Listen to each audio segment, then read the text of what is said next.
Everything here is okay. Over. Let it snow, let it snow, let it snow. Welcome to the party, pal. I'm not ready to make night.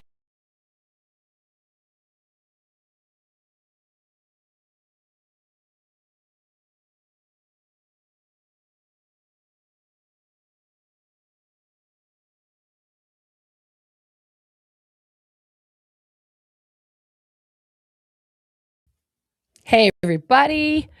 Welcome back. Welcome back. Oh, my goodness, guys. It has been...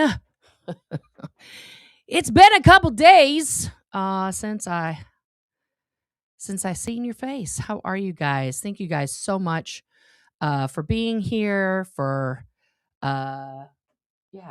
supporting me. All of the things. I so appreciate it. So appreciate it. We're going to talk about it. And of course, as we discussed here in the comments for a moment, Aaron has decided that he's still not an adult human and is doing a April Fool's title. Guys, I literally forgot it was April Fool's because I'm an adult. But yeah, this is, he's cackling right now. He's cackling. He just went through like a full 5 minutes of convincing his audience that he's literally deleting his channel and all of this stuff. And then all of the reactions are me, supposedly celebrating the non-miracle. This is how literally obsessed his audience is with me. It is wild to me, first of all, that anyone believed any of that was true. There was a couple of people in the audience. They're like, "Oh my God!" They're like, literally, guys. You want to? I mean, these live comments are insane. Oh, poor Nora. She probably peed herself. Yeah, I hope Nora stopped watching 2 minutes in. Like, literally, guys. Why is that funny? Why is it funny that someone would be happy that one of the most narcissistically abusing people on planet Earth actually wasn't going to be on social media? That would actually be a plus for everybody. But I knew that wasn't real. Aaron will never announce it. He'll never be like, "Oh, goodbye, cruel world. Goodbye, cruel world." The other day, Jenna did a title with her and Aaron. The thumbnail is just her and Aaron, and it says marriage ? And they're going over a video that, one of the Scientology organizations has put out about these bullshit new materials and how it's going to help and all this kind of stuff, whatever, right?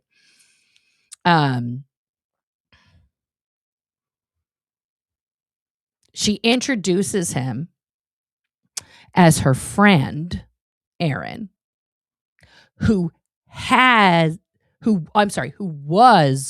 married in Scientology. Ma'am, there's so many things wrong with all of that. First of all, your friend. That's how we're talking about now. Your friend, your friend. And who was married? Ma'am, he's still married. He's still married. Yeah, I'm still waiting to hear back from YouTube, the copyright team. They're still not getting back to me on that, which is really frustrating. Yeah, they're not getting married. I would love to start. Aren't there's independent what do you call it? Independent betting sites, right? Where you can like put things on to wager. I think I don't know what they're. Somebody said something about them the other day. I forget where I was, but somebody mentioned that, and I would wager like so much money that they're never getting married. I'm pretty sure. Just him filing the divorce soon. Yeah, weird. I don't sleep with my friends either. Whippet lover. Brooke, no, me neither. Can I pin a message for me? No. Somebody over in the chat who I'm sure got deleted, toot sweet, said in their chat, too bad this is clickbait per usual. You should take down your channel. We're all tired of your narcissistic abuse and attacks on former Scientologists. Get therapy. I love that. Amazing. Amazing. Yeah. Yeah. Oh, so he's going to be over there having a nice cackle about April Fool's Day. I hate April Fool's Day, guys. I really don't like it. This title that I put up there was not, unfortunately, not clickbait. But I want to make something abundantly clear to the, philanderer in chief, Aaron Smith Levin. My title and my emotional reaction had nothing to do with him. I mean, you guys all saw the video. You know that it wasn't I wasn't talking about him. I'm sure he's going to take full credit for it and be like, "See, she's breaking." No, this is what happened on Monday is something that I have avoided, honestly, for a long, long time, which is to allow myself to not only express the emotions that I'm actually feeling about, especially my past and things like that, but to like feel them in my whole body. There's a tremendous. Oh, thank you. Thank you, Trace. Appreciate you. Thank you for this super chat. That's very generous. But I've never liked April Fools. Even as a child, I didn't think it was funny. I don't like any part of it. I think it's beyond immature. It's yeah. I don't like anything about it. People often take this day as a free pass to be cruel. So my title is not clickbait. I want to talk frankly with you guys about emotions, about healing, trauma, all of the things. So this is trigger warning, straight up. I just want to be forthright about that what we're going to discuss today is going to be a heavy topic. So if this is if my last video about the children and what's happening in Scientology right now with this release was upsetting, triggering for you, please, excuse yourself from the video. Like I appreciate you guys tuning in and being here, but I don't ever want anyone to harm themselves, with content that's triggering. And this is my point though, too, is check the mod chat. Oh, Angela, you sent me cookies from France. I'm going to have to save them. Well, this is part of it, guys. So yesterday I was going to do a live, but I had terrible sleep. Actually, I've had terrible sleep for the last couple of nights, but I set this live up yesterday, so I committed myself to it. And yesterday I had an appointment at 11 a.m. So obviously I wasn't going to go live at 10 and then try to make that appointment across town. And I was seeing a head and neck doctor, the ENTs, ear, nose, and throat kind of people. As you guys can hear, I'm still hoarse all the time. And I've had this like chronic drainage sinus situation that then turns into a sinus infection. And if I don't catch that early enough, it turns into bronchitis. And then it's just like this never ending fucking story of antibiotics, prednisone, nasal sprays, like nothing has fixed it. So I just want to shout out this head and neck doctor. She was so amazing, like really listened. But I had to, I don't know if you guys have ever been to that kind of doctor, but I had to get my throat scoped, right? So they put a little flexible camera in through your nose and then they go down your throat. And for me, I have like what they call like kind of like a very extreme vasovagal response, which means I get nauseous, I pass out, and things like that, especially with certain types of procedures. Like when I have to get things numbed in specifically, it really affects me a lot. So yesterday, my wife helped me out. Shout out to my beautiful wife. And she was like, bring an anti-nausea. So I took the anti-nausea beforehand. And then they have to spray like in your nose, the anesthetic, and then they spray it in your throat because, they're shoving the thing down there to look in your sinuses. And then, they go through your nose down into your throat to look at your vocal cords and all of that stuff. And we reviewed a CAT scan that I had of my face and found out a couple of interesting things. First of all, she's like, everything is perfect, right? And I was like, well, that's annoying because that doesn't give me a solution. She says she's just, it's like an acid reflux or something that's happening. That's causing my vocal cords in combination with like the nasal drip to be this all the time. Okay. And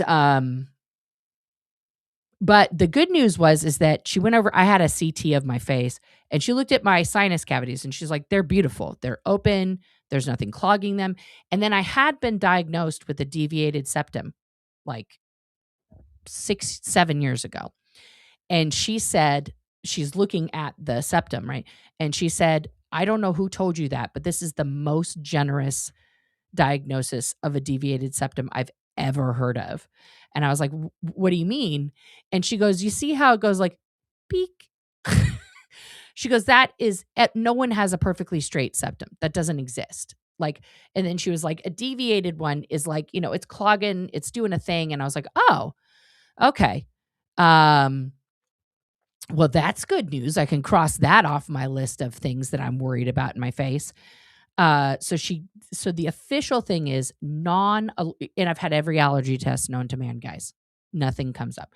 So she's like, well, you have this really annoying thing called non-allergic rhinitis, right? Which just means we don't know why your snot is a lot. It just is. So she gave me some stuff that, I have to do the little neti pot and we'll see with that stuff. We'll see how that goes. I just did it for the first time today. But this is why I say I'm going to save your cookies, Angela, because I'm very excited about the cookies. So she said the two other things I have to do is I have to do an elimination diet, first of gluten, which is really fucked up. And then if that doesn't work, do dairy. And she said, this isn't scientific. It's anecdotal evidence, but like over 90% of her patients who have this same situation,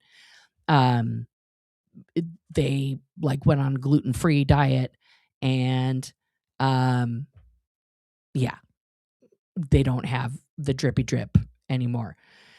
So, oh no, the neti pot doesn't bug me. I've already been doing that. So now I'm just adding something else besides the salt, like another solution that she gave me to put in there. So I'm going to hang on to those cookies. I might sneak one. But I went to the store and I bought lots of gluten-free stuff. I even found a recipe, guys, for gluten-free sourdough. So I'm going to try that. But that takes like, for the starter to be ready, it takes like 7 days. So next week, hopefully, I'll be able to make some gluten-free sourdough because I love bread. But I did find this local brand here in Oregon called Cascadia, and I bought two products from them. One was the rustic Italian gluten-free loaf, and the other is just their like rustic baguette. Yeah, dairy can cause mucus too. Yeah. So I think my wife and I are more addicted to bread than we are to dairy. Like we could probably give up dairy easier, except for I do love butter, guys. I fucking love butter. Okay, take 2 weeks. Okay, Angela. Okay, awesome. No worries. I'm going to save it because it's 4 weeks of an elimination diet, right? And then you slowly start putting some gluten back in and see what happens, And then I have to go to the dairy-free diet. So, yeah, now gluten-free is like way easier to get. Yeah. So we'll see. We'll see. I know bread and butter are meant to be. Thank you, Haggis. I mean, I also use butter in my cooking, guys, because that's what I was taught from my grandma and my mom is butter makes everything better. So, yeah. Yeah. We'll see what happens. But yeah. Yeah, literally Aaron's video was like 5 minutes. He thought that was funny. And then that was it. It was just an April Fool's joke, guys. So, we didn't miss anything. So that's what's happening with me right now. Yeah, gluten-free is it's expensive everywhere. So that's why I'm going to try and make like my own bread because I don't want to spend that much money on bread, but I did find some noodles. I found some ramen. I found, so I'm going to try and figure out ghee is easy to make and tastes delicious. Okay. Does that make it dairy-free if it's ghee? I don't know. I don't know how to make that, but I'm sure I could, I'm sure there's a YouTube video about that somewhere. I mean, there has to be, right? There has to be a YouTube. But yeah, we'll see how it goes. I'll let you guys know. You'll be on the gluten-free journey with me. Okay. So that's where we're at on that. Add butter and ice cream to frozen shepherd's pie. And it proves that. Right? Like you add, butter to anything and it kind of, makes it better. So yeah, ghee is still dairy. Okay. See, this is helpful. Minus the milk fat. Girl, I don't know. Ghee is clarified butter. Yes. Okay. I learned so much from you guys. Swap butter for hummus. I can't cook with hummus. Listen, I'm a lesbian. By law, I love hummus. That's how that goes. And I'm also Greek, so it's like double necessary for me to enjoy hummus. But yeah. Oh, you've been gluten-free for 13 years. Holy shit. Is that because now I don't think I have celiac. They never tested me for. Actually, I think they did. And it was like, no. So I don't know. I feel like all these tests just they don't tell me things.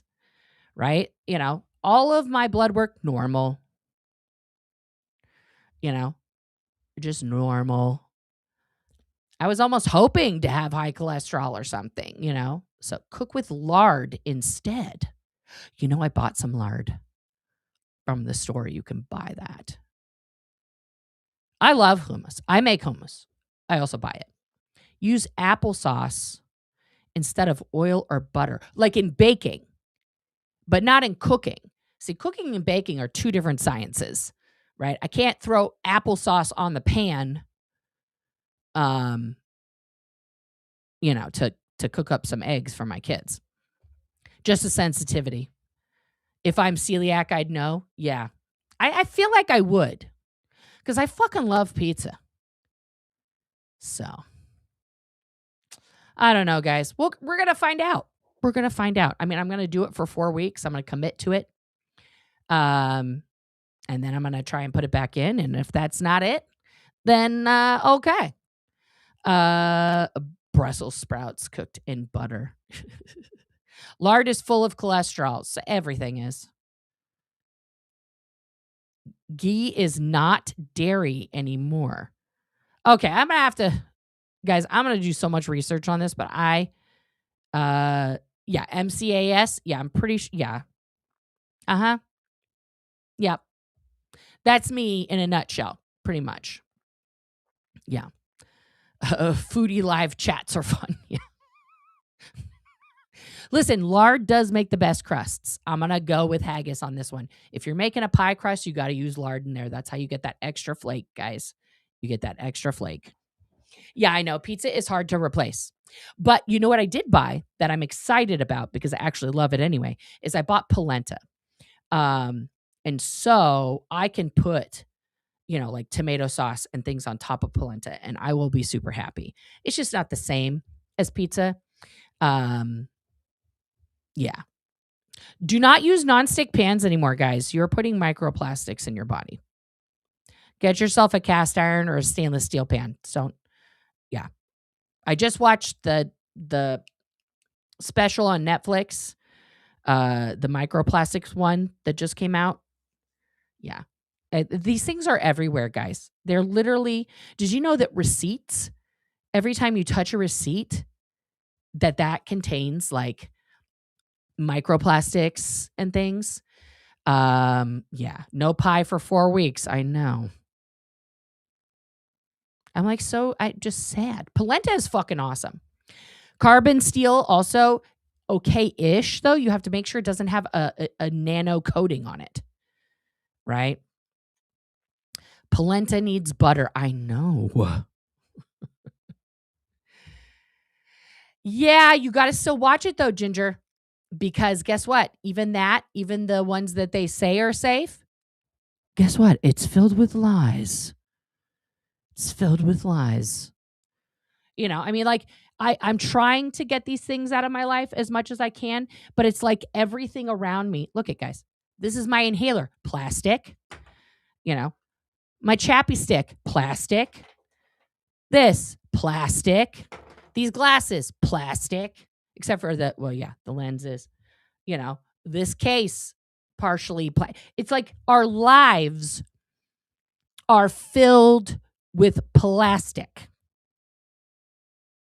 It is, in the special on that concentrated on the birth rate, like difficulty with birth or getting pregnant rather, and the correlation between the buildup of microplastics in our population and like younger millennials and older Gen Z having these difficulties having babies. And they found that like sperm motility in these guys, like really bad. And so this lady who is a scientist about, plastics and she's a world-renowned scientist about fertility, across the planet. So she takes these 9 couples and she says, this isn't really a scientific study. It's an anecdotal study because we don't have a blind group and all this other stuff. She takes 9 couples and she gets them to like get pretty much every piece of plastic out of their life, including in their clothes. This shirt, hello, plastic. Okay. Because all of these things, I love this. It's a cooling shirt, which helps me out. And it's, soft. It's very soft. It's buttery, but it's plastic. So the thought of like, okay, now I have to replace my entire wardrobe with like organic cotton, linen, or hemp, right? All of these things put microplastics in our body. Our toothbrushes. Think about your toothbrush, guys. Everybody brushes their teeth, right? I hope. Hope so. That's all plastic. The toothpaste we use, plastic. Like, try to picture one area of your life, guys, where it's not in some sort of petroleum-derived container. Think about your fridge right now. What isn't in plastic? Probably nothing. I mean, our goddamn refrigerator shelves are made of plastic. So it's a thing. It's a thing because since the 50s, since the advent of all of these petroleum products everywhere, yeah, it's everywhere. It's permeated every part of our lives, right? And so it's really, really hard to not have that in your life. End stage capitalism. Yeah. Yeah. No more plastic bottles for water, guys. Anyway, so I'm always like seeking out new information on stuff. So now we've talked about health stuff. Let's circle back. See, I will do anything, guys, literally anything to not talk about my emotions.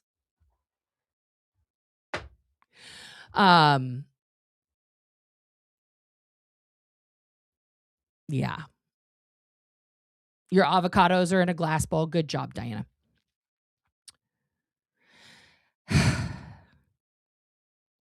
So let's go back to this this kids thing, okay?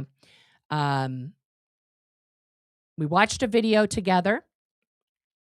All right?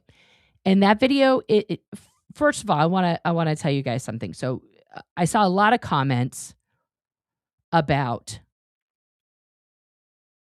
how boring how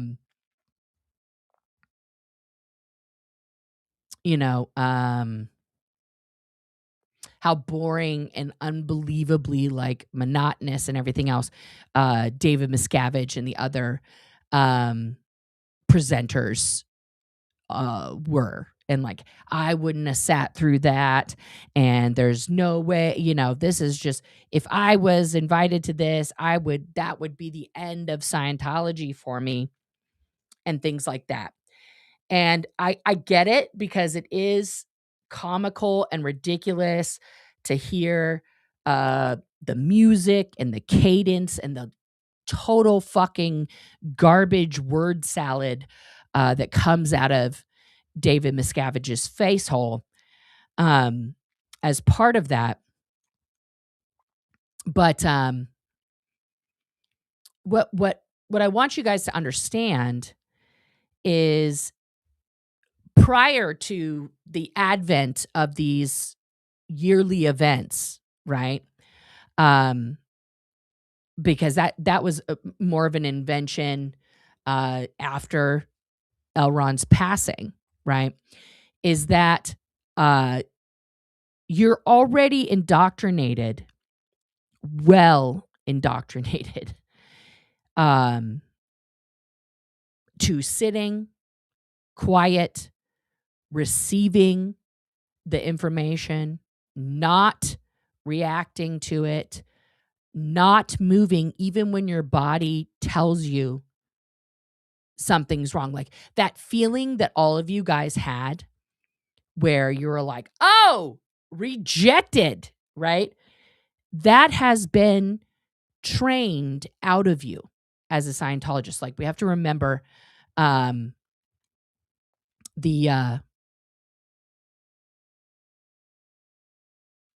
the conversation I was having with the AI about the brain and the fight or flight, right? And how that accounts for your brain basically being damaged, right? Reprogrammed, synapses overriding your natural inclination, your natural fight or flight is turned as close to off as possible, right? Because you have trained yourself to not do that. You have trained yourself to work against your own humanity, okay? So sitting at these events for hours and hours and hours, and that was a short one, guys. is a normal, expected activity for every Scientologist. And so when you are told these things, the expectation is you will clap when you're supposed to clap, you will laugh when you're supposed to laugh, like only the reactions that are expected and approved will happen because you are a robot. Yeah, there you go, Amy. Amy's ex-husband was a Scientologist, and he ignored his own stroke symptoms because that's what you're trained to do. My former mother-in-law, who is now passed, she had a headache, guys, a migraine, like excruciating, for over a year. And then she lost the sight in her right eye, totally blind. She drove from Sacramento to Southern California to come visit us, only being able to see out of her left eye, y'all. And then drove back because she wouldn't let us help her. A week later, she was out with her sister, who used to be a Scientologist, right, but had left. And they were going to go thrifting, right? And they were going to garage sales. And her sister's driving. She pulls up the car. Her sister gets out of the car, walks around, and my mother-in-law is not getting out of the car. And my mods will put a link in the chat there for the interview. It was on Antics of a Mama Squirrel's channel. Anyway, she opened the door. She's like, "Why aren't you getting out of the car?" And she goes, "Where are we?" And her sister's like, "We're at the garage sale, remember?" She goes, "No, what?" Like, she was so out of it that her sister just took her to the emergency room. She didn't take no for an answer. And they did she told them her symptoms, so she can't see, blah, blah, blah, blah. So, of course, they immediately do a scan of her brain. And she had a tumor the size of a grapefruit in her brain. It was already stage 4. And it was actually lung cancer that had metastasized to her brain and other parts of her body. Yeah. And that's how most Scientologists die, guys, just to be honest. They don't go to the doctor when things start to change in their cognitive abilities, in their physical abilities, because they are that you have to imagine someone who is walking around feeling like a hot burning axe is inside their head and losing the sight in their right eye and just going I've got another eye. I got to make it go right. I've got to clear the planet. I've got to fucking keep going, because that's what Scientologists do. And then one day they pass out at work and, somebody actually takes them somewhere and they find out they're dying and they find out it's terminal.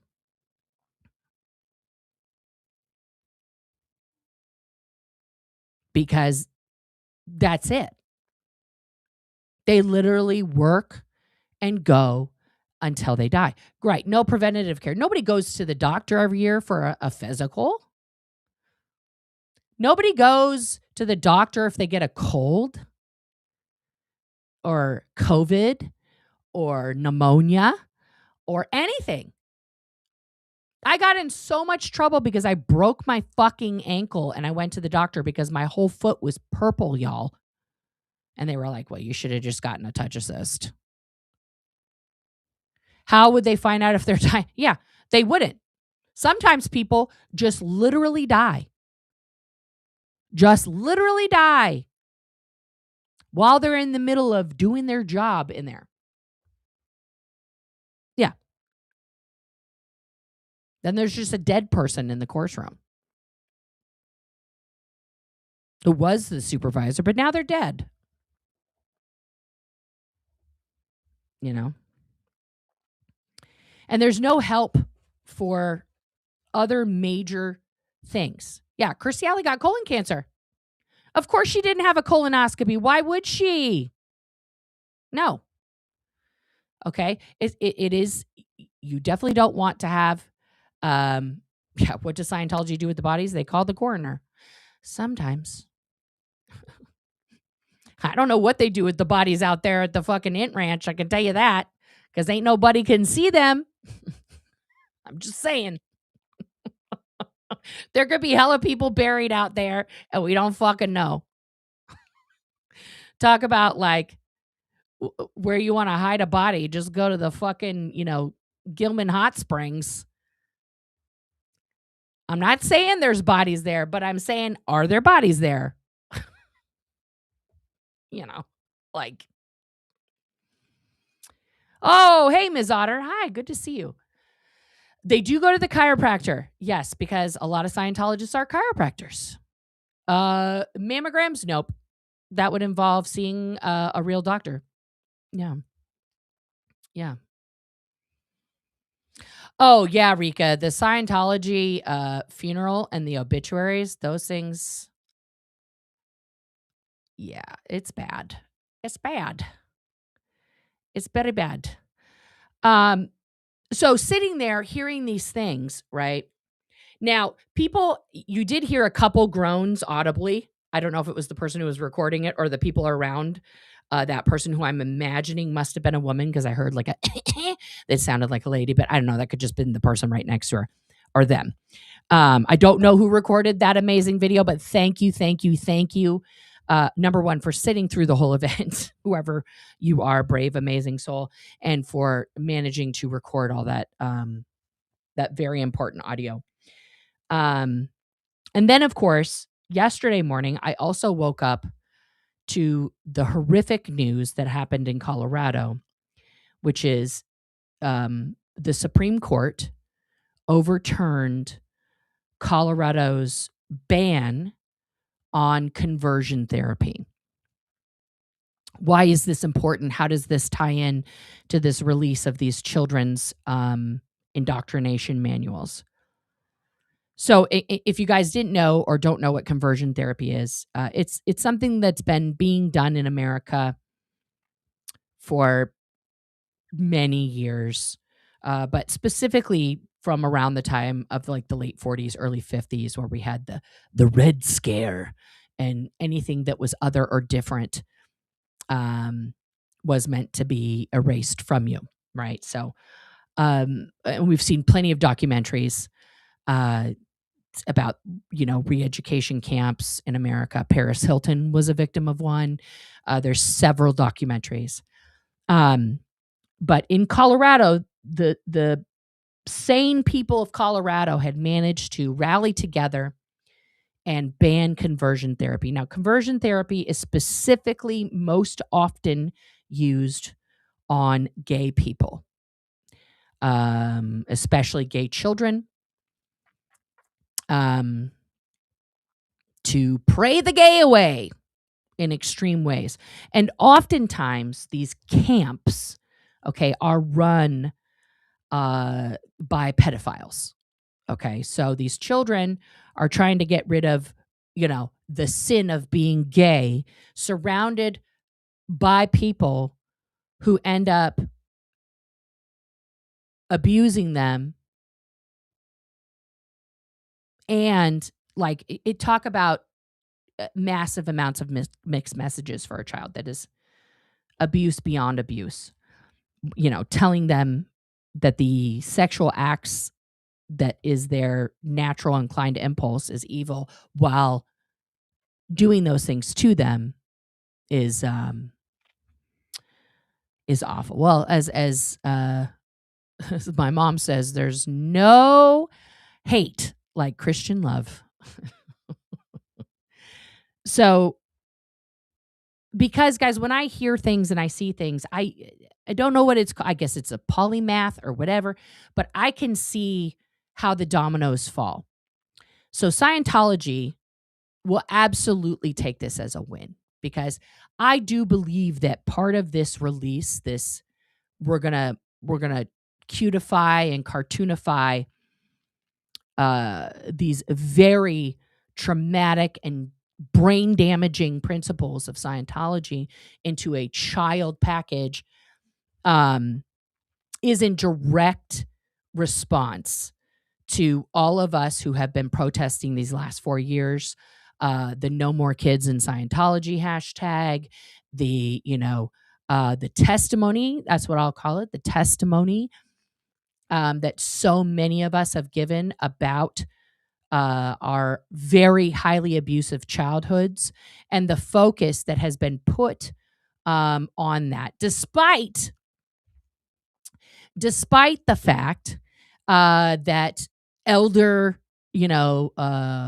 first gen Scientologists of a prominent stature, frankly, like, John Atack, who by the way wrote one of the most disgusting, narcissistic, absolutely abuse apologist reviews of a book I've ever seen, and that's his review on Amazon of Jamie Mustard's absolutely breakthrough, raw, vulnerable memoir entitled Child X, which is sitting right behind me over. Why can't I do it? It's right. Dude, you guys can see it. It's there in the background. Yeah, every day. Exactly, Christine. Thank you. Every day, guys. This is not an exaggeration. Every day in America, another fucking Christian white nationalist, okay, let's be real, is arrested as a PDF. Okay. I'm so and especially the J6ers who got fucking pardoned, they can fuck right off. Like, it's so gross. It's so gross to me. So I can tell you, and the thing about that, I want to make a comment about that.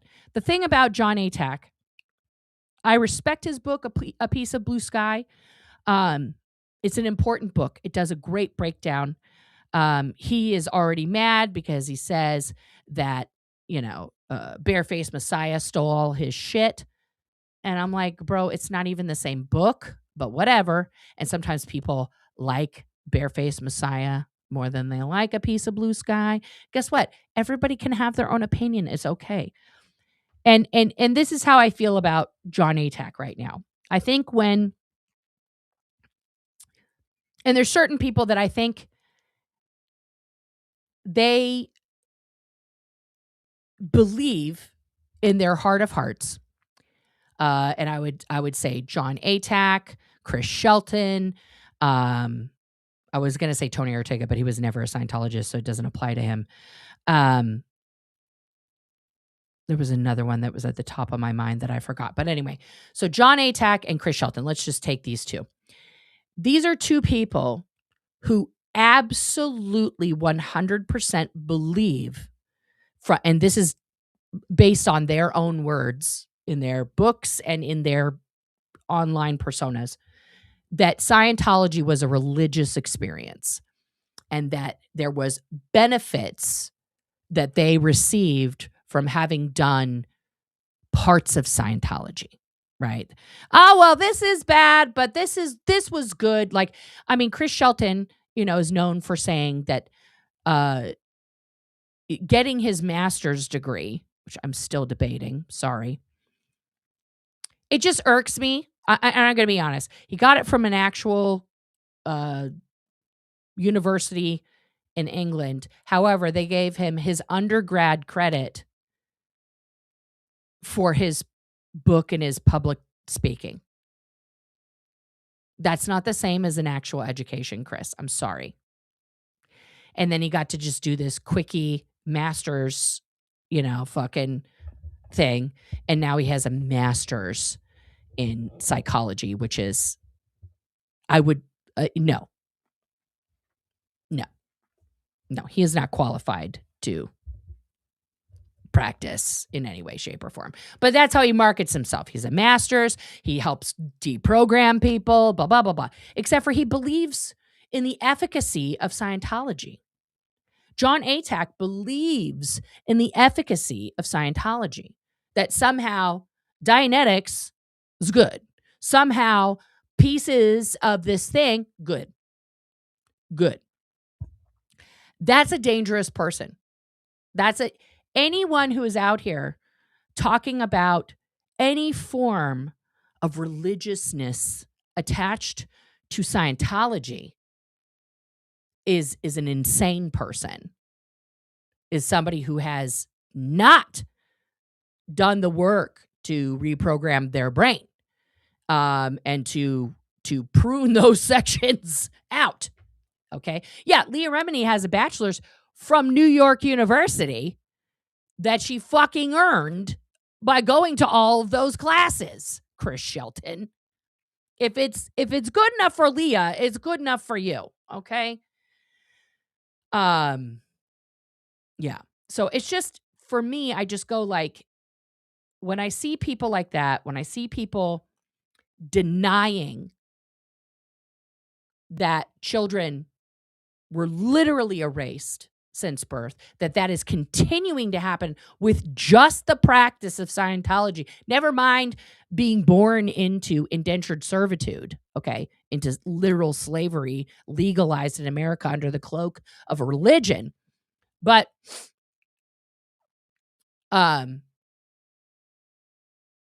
it's just like we can't we're never going to win against them.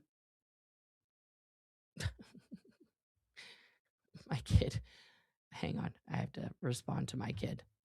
They just sent me something, and so now I have to send them the video that I made. There you go. Sorry.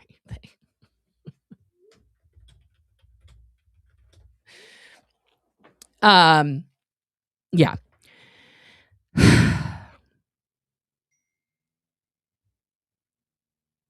Who's texting me now? Oh.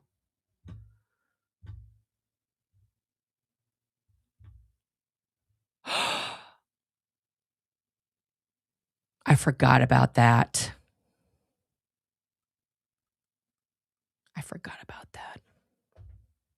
Do you guys remember my interview with the now past Cece Krushko, who is one of the there's two people who have come forward. Sheila Huber, who is also passed, RIP to Sheila, and Cece Fisher. Yeah, Mark Fisher has said Scientology was less abusive with Ron. Yeah. And Cece Krushko, these two brave women who both gave birth to children while indentured servants themselves. Sheila Huber had a hand in crafting the policies that were enacted specifically on the babies and children in the Los Angeles area. And what I'm saying to you is that before Cece decided to, like, part of her way out was her interaction with Chris Shelton, where this woman was poor beyond poor. Okay. Because she had no Social Security. She had nothing after decades of working for the church when she was kicked out, because she wouldn't disconnect from one of her kids. Chris Shelton made her pay him thousands of dollars for, his, life coaching. That's unforgivable. It's unforgivable to me because it's not as if Chris did. We all knew that Cece was living out of a mobile home in the middle of the desert with like nothing.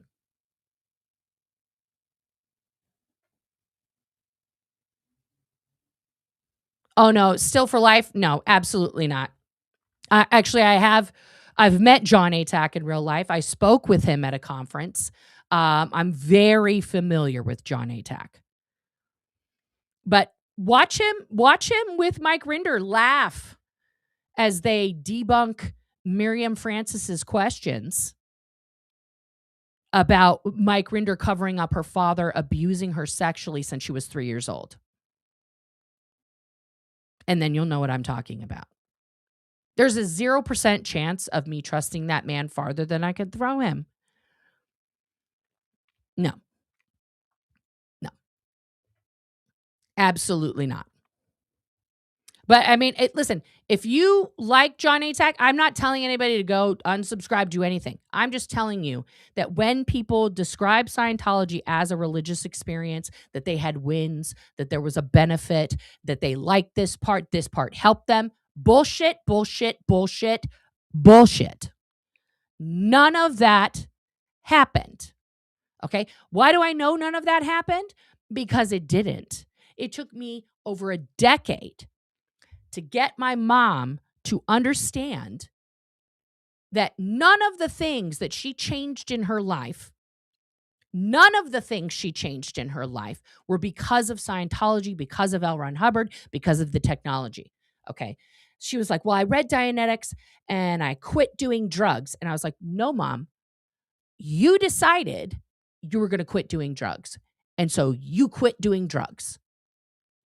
You could have made that decision any day of the week, anytime you wanted to.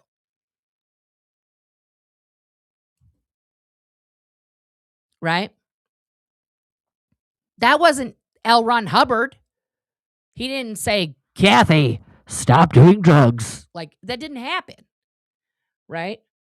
All of the things that you decided about yourself, you decided about yourself. It wasn't a realization, the mass moving away, all of these things. You looked into yourself and you made that decision. That was it. None of these fake, and they are fake, okay, experiences that people have while under the spell, the trance of Scientology's practices are real. They're not real. So for me, listening to that propaganda, lecture, there was even though I was watching it with you guys, it was my live reaction to that. There was a huge piece inside of me, which I was fighting, like trying to bring humor, trying to like reject it with sarcasm and humor. That was, I could physically feel it, guys, like this pressure, an overwhelming, like just urge. I don't know how to express it any other way, with like this, like trying to like take over my thought process, just like believe, and it's just like, it was so overwhelming. And it's, yes, those things are extremely boring. And there is a portion of it that is very trance-like. The stand clap, the music, the bup-a-da-bup, the flashing pictures come at you, pow, pow, pow, pow, statistic, bop, bop, bop, bop, bop, bop, bop, right? I was thankful that it was just the audio, because the visuals that go with these things are, both of those things make it very hard to not be in it. Also, I was in the safety of my own home. I wasn't surrounded by Scientologists, because what happens is it is there was a science experiment about this that a guy did with like a fake waiting room, right?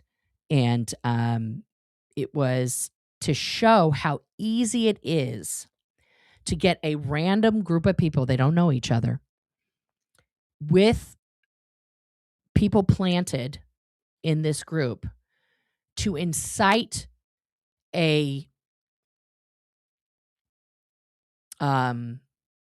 programmed reaction into them. I have to find this thing, because this is how Scientology works, right? You have the enforcers among you who are actively, why am I doing that? I'm just going to go here. Doing the things, reacting the way you're supposed to, and all of that. Is this ever going to finish rendering? It finished. Guys, I made a little tiny something. I want to see if it worked.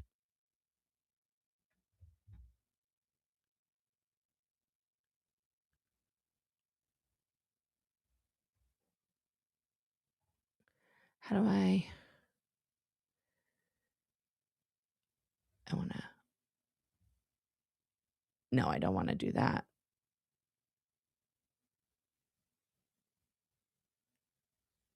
I guess I can do that.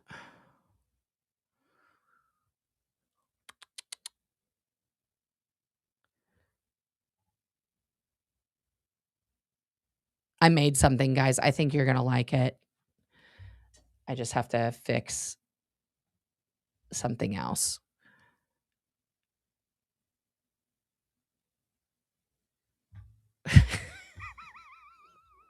Okay, I'm going to fix that in a minute. I have to add some music to it. But it'll be good. But let me find this experiment.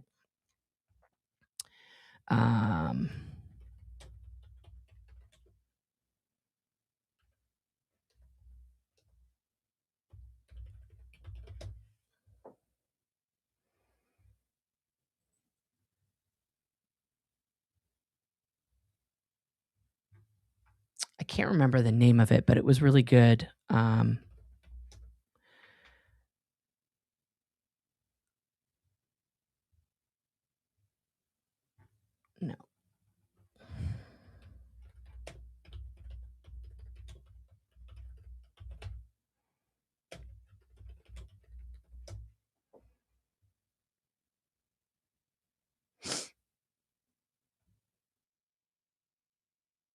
Okay, here we go. Got it. So this is from a show called Brain Games. Okay.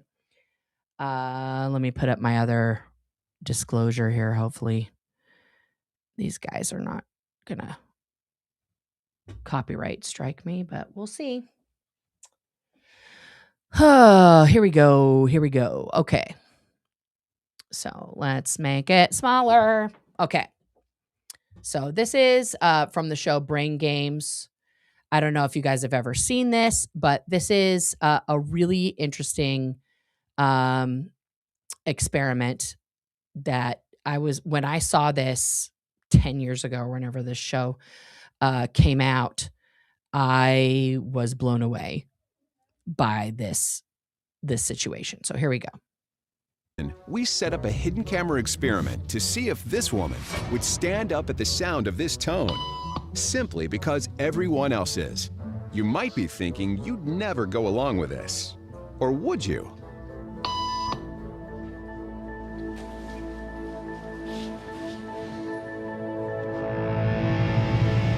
After just 3 beeps, and without knowing why... It took 3 beeps for that woman to do what everybody else was doing. 3 beeps. And then that lady stood up with everybody else. Okay. And then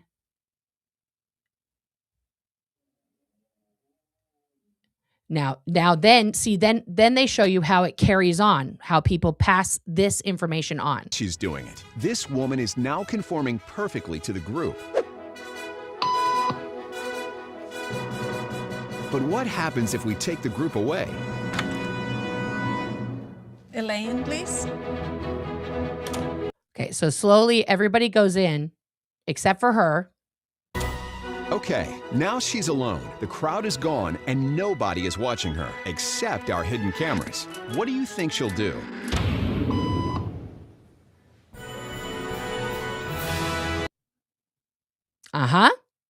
She did it. So then they introduce other people into it, and let's see if she can get this guy to do it.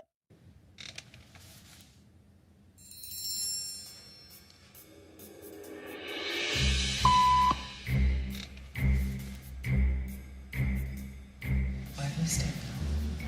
Everybody was doing it, so I thought I was supposed to. Think she'll teach the new guy what to do?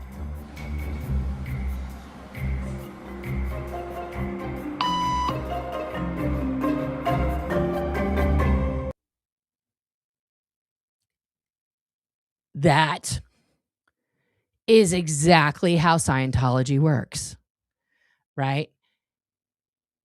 And then she passes it on to all these like random people. The same sort of anomaly, right? It's not a scientific study, I know, but it's an example of how easily our brains can be programmed, right, by our circumstances around us, by stimulus response. You covered this experiment? Exactly, Liz. What's up?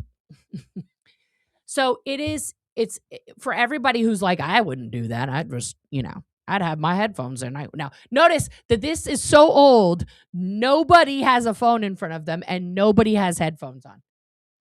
Hi.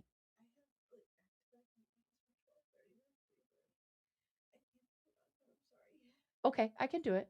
Do they need to go right this second? Huh? I don't think so. Okay, I'll do it. Yeah, that's okay. All right, I love you. Bye. My wife's at home today, guys, and she has lots of meetings. So I have to take the dogs out. That's okay. But it's an example of like how the indoctrination spreads and how it is reinforced automatically by everyone around them. Right? So when you're at an event, okay, I'll give you an example of this. The first time I went to an event after I had left the fake space Navy after trying to unalive myself, I went to, it was the New Year's event. So it was like a month later. And after 1 month of not lining up every day, 3 times a day, running everywhere, doing all these things, 1 month, I went to the event, and the first time to stand and clap happened. I didn't stand up. I didn't clap. And my mom was like, come on. And I'm like, I don't need to. And I was sitting on an aisle seat, and right across from me, because, they got sat across from me, were 3 people that I had used to be really good friends with. Influencers, authority figures, if you will. And they looked at me with like death looks, like, and I was like, I don't care. Like, I'm not doing it. I stood up when it was over and clapped. Thank God, that was forever. Jesus Christ. Yeah, my mom got in a lot of shit for that. I didn't really care. I apologized to her, but like, nah. That's all it took was 1 month of me not having that in my mind, in my brain, in my eyes, in my face, everywhere. For that to not have. I looked around and I looked at all these people. I'm like, what the fuck are you whooping for? What are you clapping about? That's not even a real statistic. I laughed at a couple of the statistics, frankly. I was like, and then I had to like put my hand over my mouth because people were getting pissed. I was like, I got kicked out of the it was the release of the Golden Age of Knowledge, when they repackaged all the fucking basic books. And it was because they had all these suppressives that were doing the transcription, and they had said things that Ron didn't say, and we need to make them all again, and you have to buy all the books and the lectures and everything, and it's only $10,000. I literally was cackling. And the people in the room got really pissed. Yes, no, they're just, yeah, I got sent to the RPF for being gay, Vernon. Which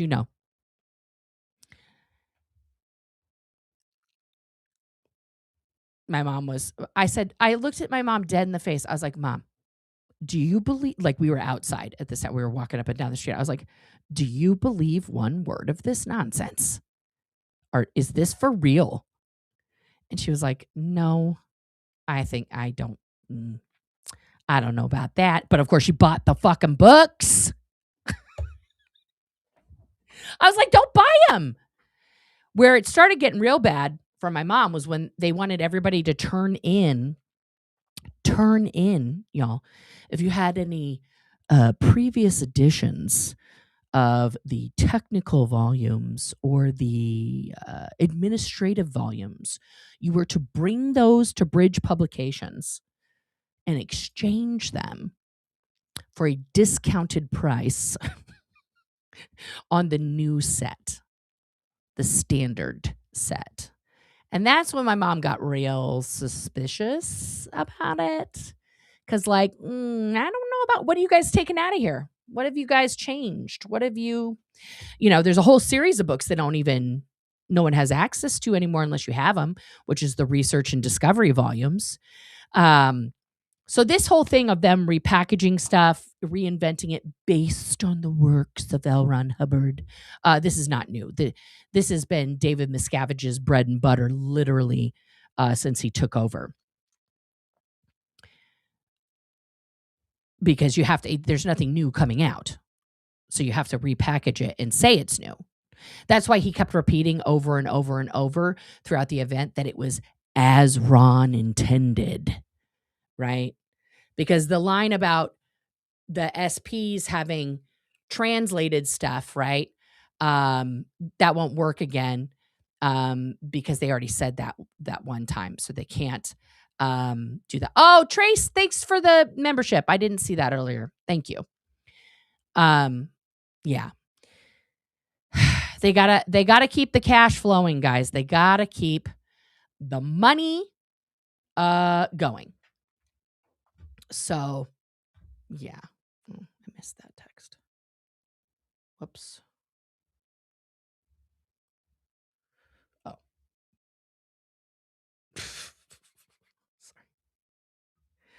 Sorry.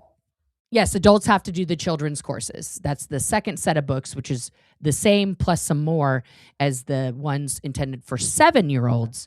It's intended for 10 through 100. And everybody has to buy those and do them.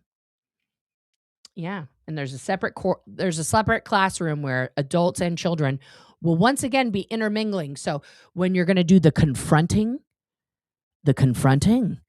an adult and a child, just like when I was back in the 80s, will be sat across from each other, and children will be yelling horrific things at adults to try and get them to react. And then adults will be in the faces of children, probably not even their own children, to say whatever they want to terrify and, terrorize these children into reacting until they no longer have the ability to utilize their own human brains to save them from a dangerous situation. That's what we're doing to kids. So when I had that big reaction, there were a lot of things going through my mind. A lot of conversations with my parents over the years about a lot of things, a lot of ways that they expected very specific things of me based on their decision that I was, in fact, a reincarnated OT from a last lifetime. As an example, when I was 1 day old in the hospital still, this is a story my mother has repeated to me and to, everyone I've ever met in my whole life that she introduced me to, especially Scientologists, that I was fussy in my little bassinet there. And of course, guys, this was 1976. So my mom was smoking a cigarette in the room at the hospital where I had just been born at. And she looked at me and said, "Hey, let me finish my cigarette and then we'll go." And apparently I stopped fussing because I was so OT. I understood what my mom said. Now, the fact that a person who's just given birth is not only smoking, but placing the cigarette as a priority over their own baby, that's a memory. That's a memory. Yeah. My mom smoked the whole time she was pregnant with me, guys, just to clarify. It wasn't like her first cigarette in 9 months. She cut it down to a pack a day because the doctor thought that might be a little bit better than the 2 that she had been smoking. My dad, of course, did not take his habit down. I think he was like 2 or 3 packs a day until he died 19 years later. Yeah. But that's, that's telling of the time. It's telling of, Scientology's indoctrination that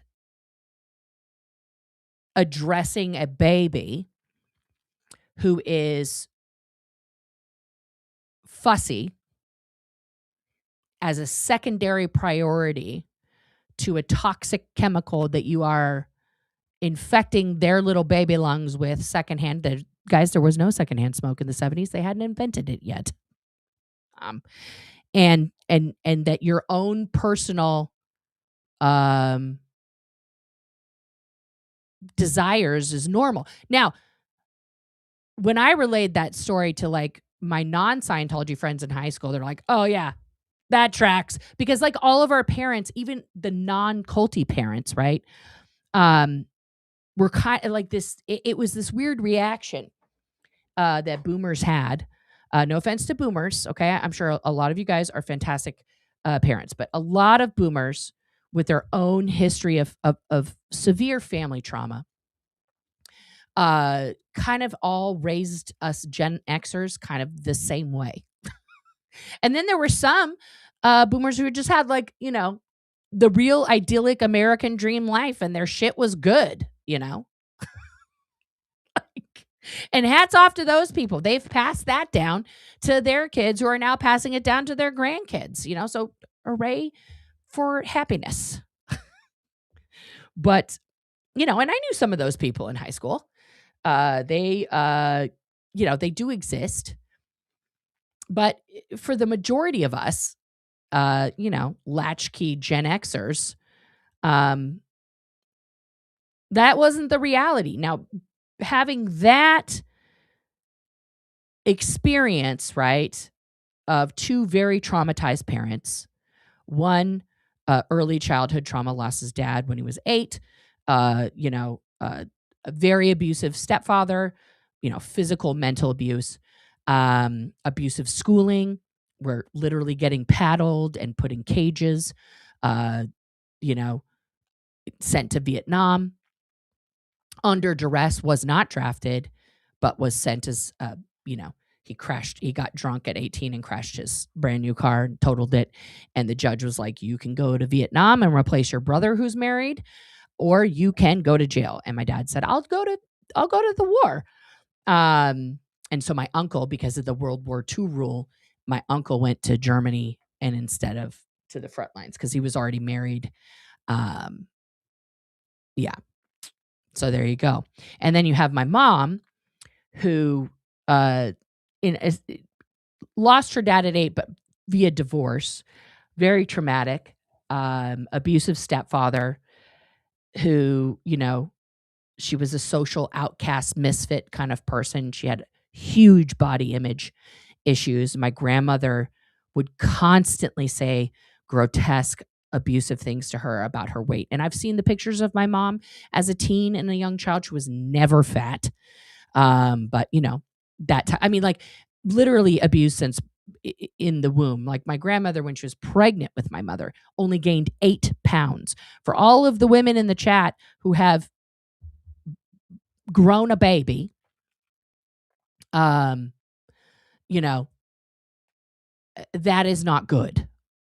That is malnourishment because my grandma didn't want to get fat when she was pregnant. She just wanted to keep looking good. Yeah.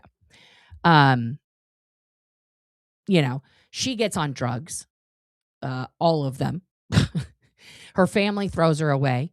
And then via her bestie, who's still her bestie, by the way, like 55 years later, gets introduced to Scientology, and Bob's your uncle, right? So both of my parents, my dad was, PTSD'd out the max from Vietnam and fell into Scientology, same thing. And so they met each other in there. So these were, like 8 pounds, guys. This is bad. Your baby should be 8 pounds. That's normal in my family to have a baby that's 8 pounds. That depends on your family history. But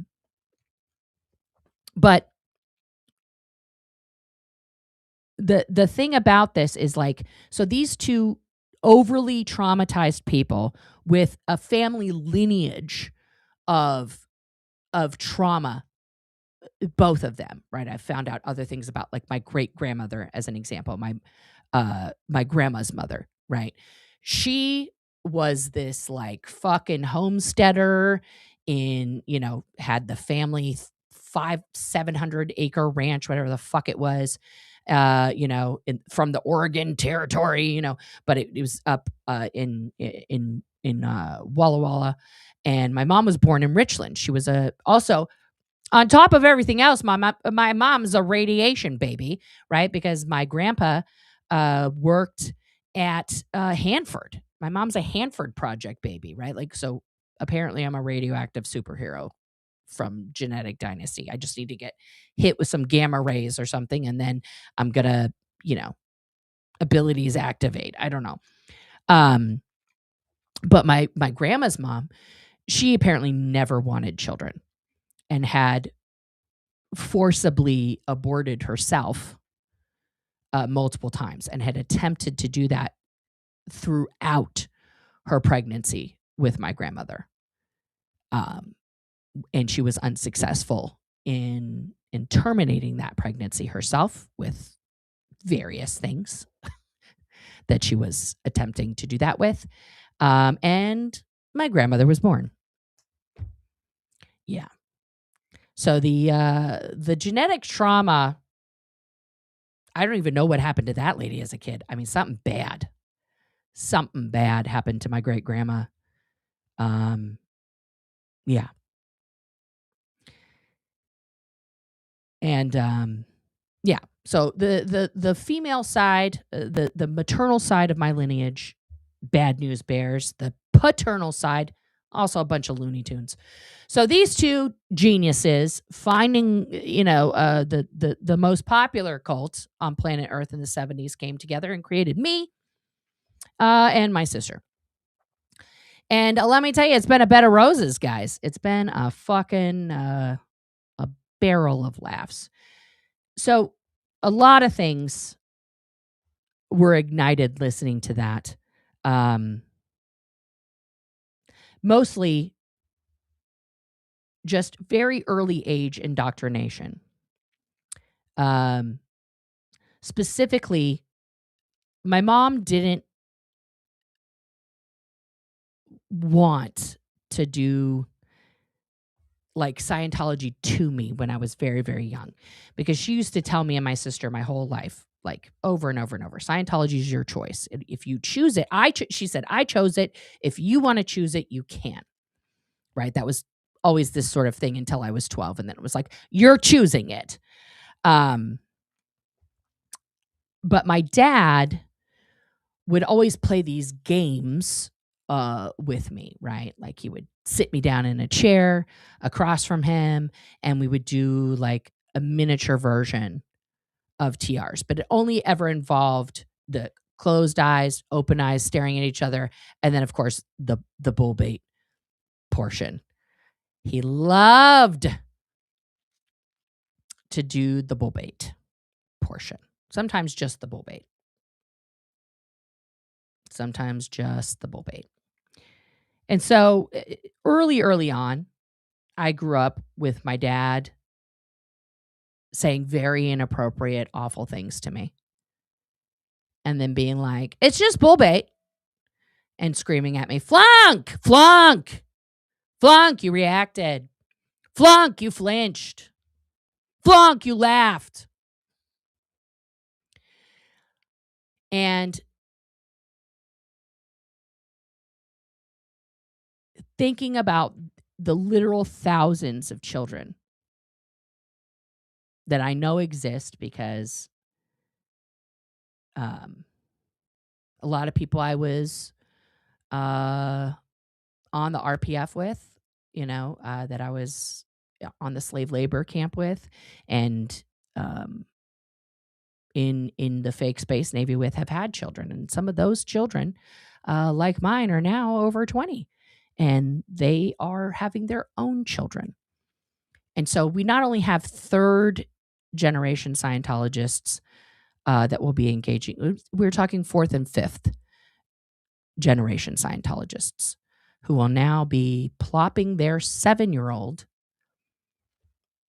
into a course room to be indoctrinated at 7 to have no reactions to anything, even if their life depends on it. Because you can say or do anything to someone while you're doing that bull bait, guys. You just can't leave your chair. That's the only rule. And you can come up with any scenario you want. It could be, comical, it could be seasonal. You could do, it might be Christmas time. You could just be, I once was bull baiting someone in the slave labor camp, and she was from South Africa. Like nothing got a reaction out of this woman. I could threaten her life. I could, anything, nothing, until I started singing Jingle Bells. This girl could not take Christmas carols. And let me tell you, I spent a week singing every Christmas song that I fucking knew. And that was quite hilarious to me. That it was like dashing through the snow, and she's like, stop! Just flunk. He reacted again. And it was just, that was her.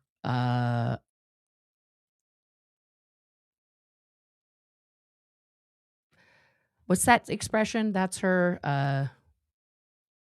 Oh, God damn it. Now I can't remember. But that was her thing. She couldn't. So 7-year-olds, guys, this is specifically marketed to 7-year-olds. That's a second grader or a first grader if you have a fall birth. A 7-year-old will be sat in a classroom and encouraged not only to sit and be quiet without moving, flinching, reacting in any way, shape, or form. No, the phrase I keep thinking of, guys, is ivory tower, but it's not that. That's Roman Empire. That's the phrase. Yeah, I figured it out.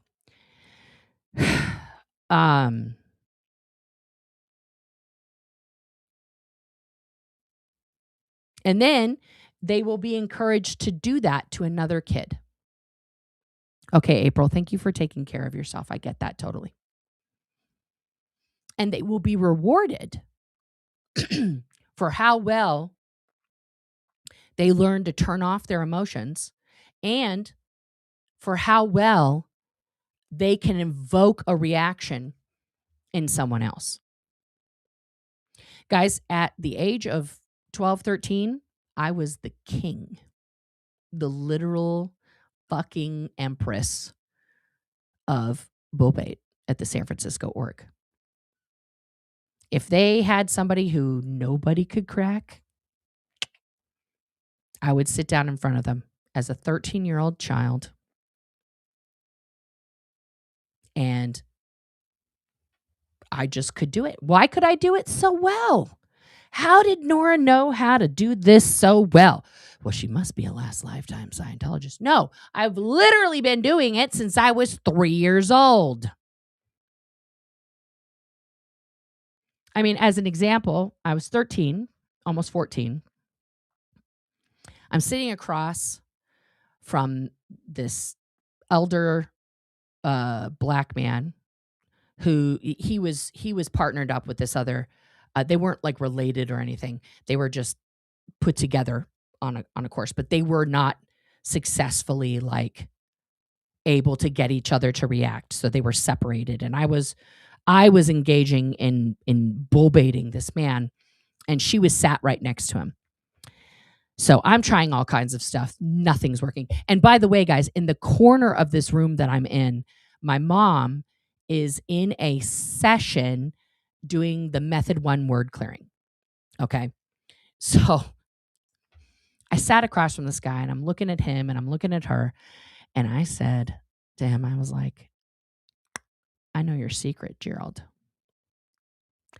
And you could see, like, at that moment, something like he was really listening at that moment. I said, everybody knows about you and Juanita.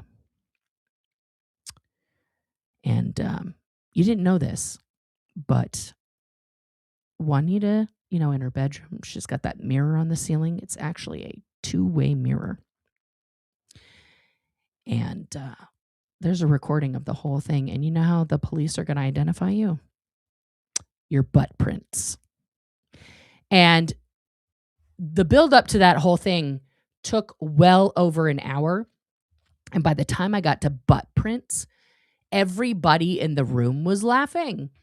And my mom literally shouted from behind this little partition, Nora Beth, I'm trying to be in session, right? Like I was so distracting, and I was then bull baiting the entire classroom. Butt prints. That was the big breaking point for Gerald and Juanita. And then they were both laughing. The guy coaching her's laughing. Everybody's laughing, you know. And so here I am, a teen, baby teen, sitting across from these adults describing a torrid love affair that they're having that was being viewed by her husband from a 2-way mirror.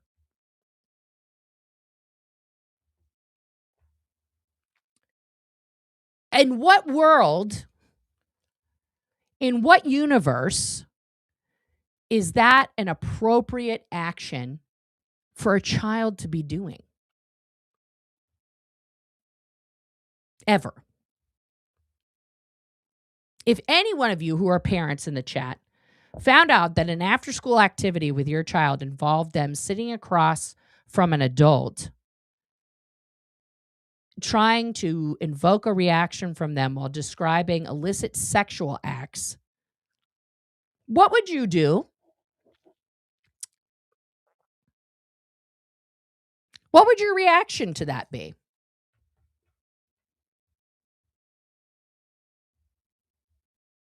Would you call the police?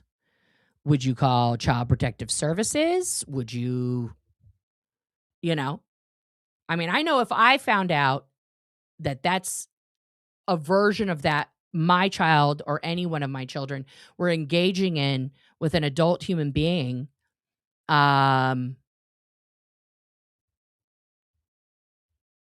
yeah.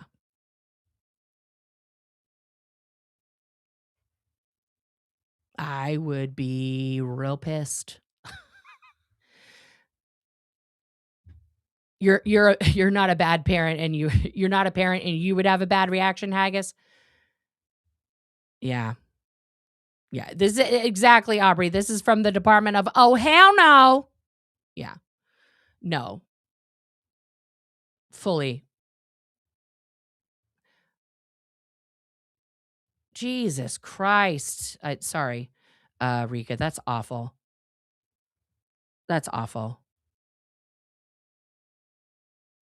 I saw your question, Cherokee. I want to bring that up here. What about autistic and special needs children and adults? Okay, so it's real bad. First of all, they don't believe in autism. They don't believe in any form of differentness. Jet Travolta is the prime example of that. I saw Jet Travolta on many occasions at Celebrity Center. He was an extremely beautiful kid. I saw you, Cherokee. I'm answering right now. And but also highly autistic, like on the pretty much nonverbal when he was a child. He used to like be so misunderstood that his nannies would be trying to like take him from the president's office, which is a secluded, like off limits area unless you're allowed in there, like to the cafe to get like a snack or something. And he would just like, he wouldn't want to go, he's a kid. He doesn't want to have his hand held. He doesn't want to walk a certain way. He wants to do what he wants to do.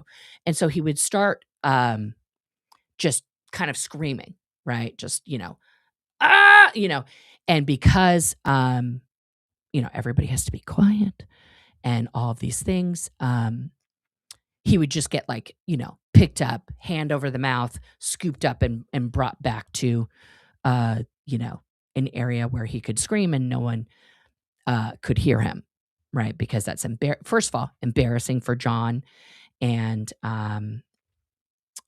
his wife to have a disabled baby, because they're two people who were OT, John and Kelly, so their babies should obviously be perfect. And then as we all know, Jet passed away at the age of 16 after suffering a seizure and, becoming injured during that seizure and died of those injuries.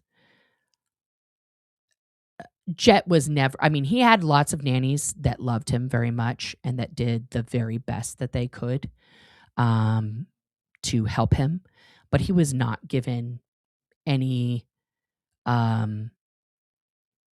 form of, real special needs care. And Jet stuck with me very, very much when I had my oldest child, who's turning 21 this year, guys. And when I gave birth in 2005, there was a marked rise in autism, especially in boys throughout the world. And there was a lot of misinformation and disinformation circulating predominantly on Facebook, on the internet, just everywhere. And unfortunately for me, and I actually didn't discover my son's autism. I just thought it's normal for just me and my kid to connect on this like Spock level. And I just always knew what he needed or wanted. It's like I understood him. No one else could understand him, but I understood him. And then when I had my second child in 2008, my sister, well, right before I had my second child, my sister was like, "Do you think that Landon has autism?" And I was like, I lost my shit. I was like, "Fuck you. Don't talk about my kid like that. Like, my baby's perfect," And then I had my second child, who was very much a normie. And I was like, oh, there is a big difference here in like how they react to words, to touch, the eye contact. Even as an infant, my younger child was obviously not autistic. So of course I did what I always do. I tried to research it. So I'm on Facebook, I'm on the internet, I'm Googling. And of course the most predominant, most, prolific piece of information out there was Jenny McCarthy's website. And there was like a self-assessment test that you could answer to see if your child, like my answer to all of that was yes, like, but like fives, extremely so. And then I started weeping, like, what did I do wrong? Maybe this is, like all of the things that a parent does when anything about their child could be perceived as different or something like that. But it was a lot of Scientology stuff coming in still because I was out, but there were still pieces inside of me that were still very much, activated. And so, of course, at that time, the huge piece, and this is not true, this is disinformation, this is not correct. There was a charlatan man who lived in England, who put out a non-scientific research study claiming that the measles, mumps, and rubella, the MMR vaccination, was the cause of autism, and that the heavy metals that are the binding agents inside of, the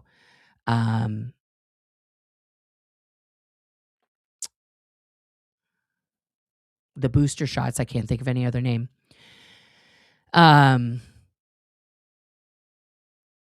vaccinations were the cause, right? And now my oldest was fully vaccinated. And they did, like there's a debate on vaccination schedules and all of this stuff, right? One day, I guess for efficacy and also because I was poor and so I was going to the free clinic, they gave him like 8 vaccinations in one day. He did not have a good reaction to that. Before that, he hadn't had. And then after that, he changed a little bit. There's a lot of things that happened with him. I think also, and I've already said this before, is that I made the baby formula, right? Because with my oldest, my breasts these enormous boobs did not, and this is not uncommon, did not produce enough breast milk for him. So I had to supplement it with some type of formula. And because I was the poor, it was easier for me to, make baby formula out of barley and all these other things than it was, and so it could have just been like an overdose of gluten, honestly, for my poor kid. I don't know. But frankly, his dad is super autistic. My grandpa's autistic. It's a lot of autism. It's a lot of tism that runs in my family. So not shocking that he has autism. And so with my younger child, I did fully vaccinate them. I just asked the doctor to spread it out a little bit more because I thought that would handle it. But both of my kids are vaccinated. Okay. And with my younger child, I had breast milk for days, but for a long time, I blamed myself for my oldest having autism. Now, when he started out, his journey, he had a lot of the markers, right? Like he was pretty much nonverbal. And then it turned into he would communicate things only in movie quotes or book quotes because he taught himself to read, essentially, like at 2. Like I would read to him every night. And then one day he just took the book and started reading it. And I was like, okay, I guess you can read now. And so when his brother was born, he was 3.5, and he used to read to his brother. He taught his brother how to read also at around the age of 3. So, he had a lot of special things, but, he wasn't fully potty trained until he was almost 5. That literally happened 2 months before he started kindergarten. And he started kindergarten at 4 because his birthday is in November, right? So he turned 5 in kindergarten. And he started out as the kid in the special chair with a weighted vest, with speech therapy, physical therapy, everything else. But he was reading at like a 7th grade level in kindergarten, right? So it was like a mixed bag, Is he going to eat the food you made him or is he going to recite the Constitution? You don't know. Oh, I think John Travolta adored Jet. I think he adored him more than life itself because I saw him and Kelly with Jet. They had tried for so many years to get pregnant before Jet was born that he was like their miracle. He was absolutely their miracle. Yeah. That was a huge, I can't imagine. I don't want to imagine losing a child. No matter how that happens, that is, in my opinion, that's unnatural for a child to die before the parent. That's just, yeah. I don't know about that, Barry, if they consulted outside people. I mean, I would say yes, because I know they did fertility treatments. There's a rumor that Lisa Marie donated eggs for Ella Blue. And so technically it's like Kelly gave birth to Ella Blue, but it's like somebody else's eggs. I don't know about that. I never heard anything about that. And then their youngest child was actually Riley Keough's eggs, and not, so they have like, two descendants, I don't know about that. No, none of us were invited to jet service. So it is tremendously sad that all of that transpired. I know how much they wanted children. Like so much.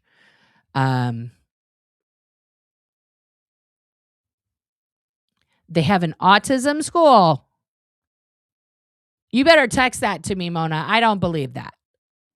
An autism school.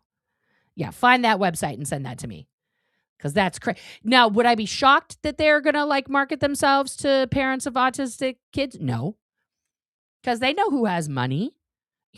People with special needs kids, a lot of times your kid is never leaving your house, because that's just the way that goes. That's, and so those people, luckily for those children and those people, have, lots of money.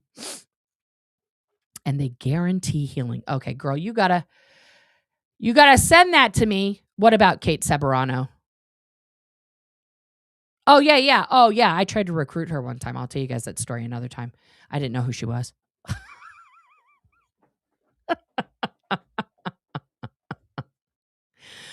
Somebody asked, I think it was Barry, asked if Scientology parents love their children.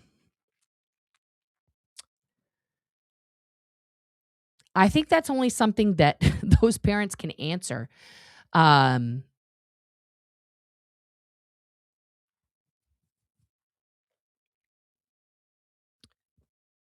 My parents, I said I love you to them. They said I love you back, right?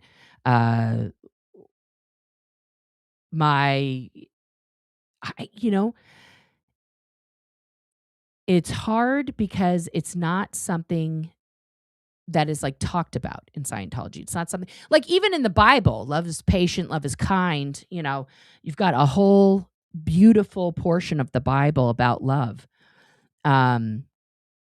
But there is none of that in Scientology.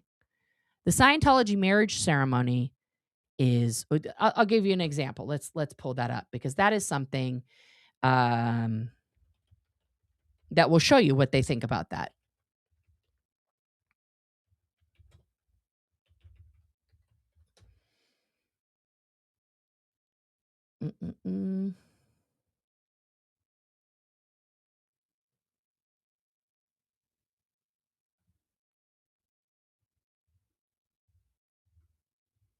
Okay, guys, they love this so much that they put it on their website. So we'll just show you from Scientology's official website, the double ring wedding ceremony, because they even have a single ring one. Okay, this is from the Scientology.org newsroom. Okay, this is the minister talking. Okay, friends, we are gathered here in the presence of these witnesses for the purpose of legally joining this man and this woman, Joe and Jill,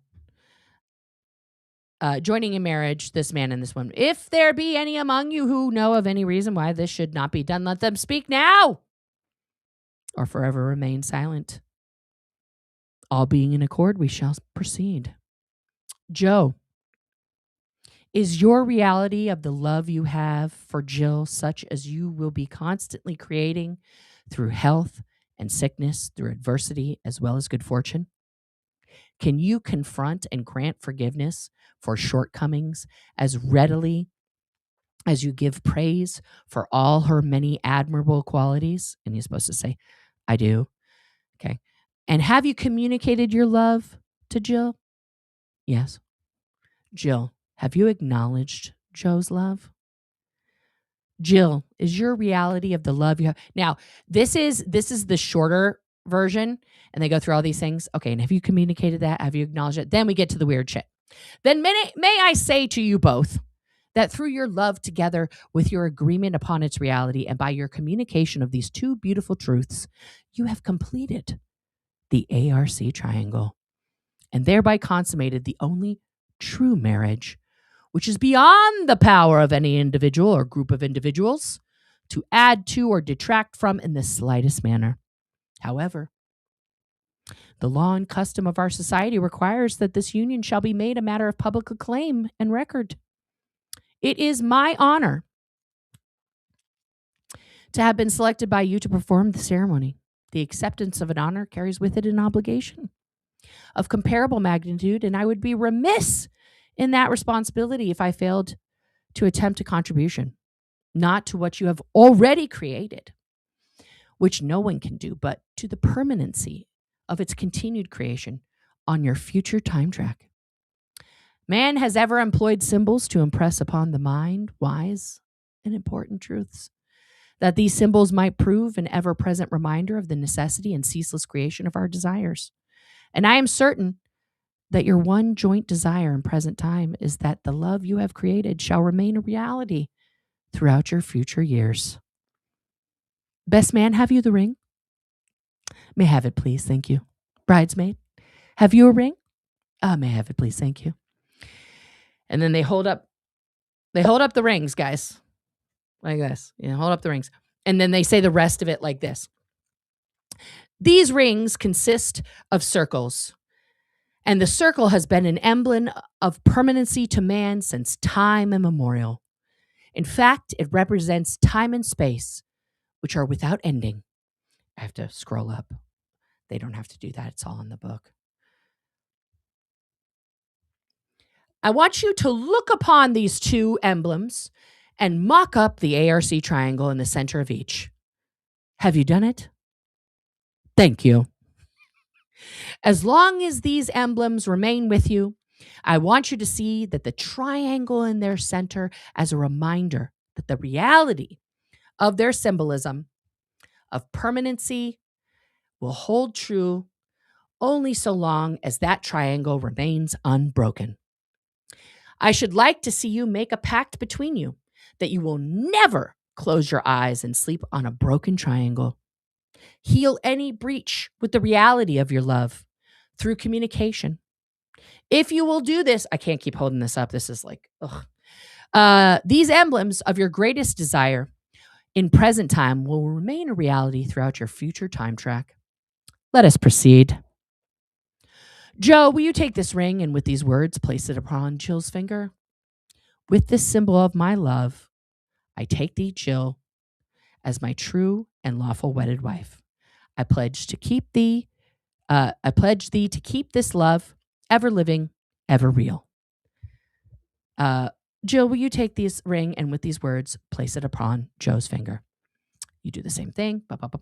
And now, in the name of the Church of Scientology and by virtue of the powers vested in me by the state of Oregon, I declare you, Joe, and you, Jill, to be truly and legally husband and wife. I will ask that you seal this ceremony with your lips.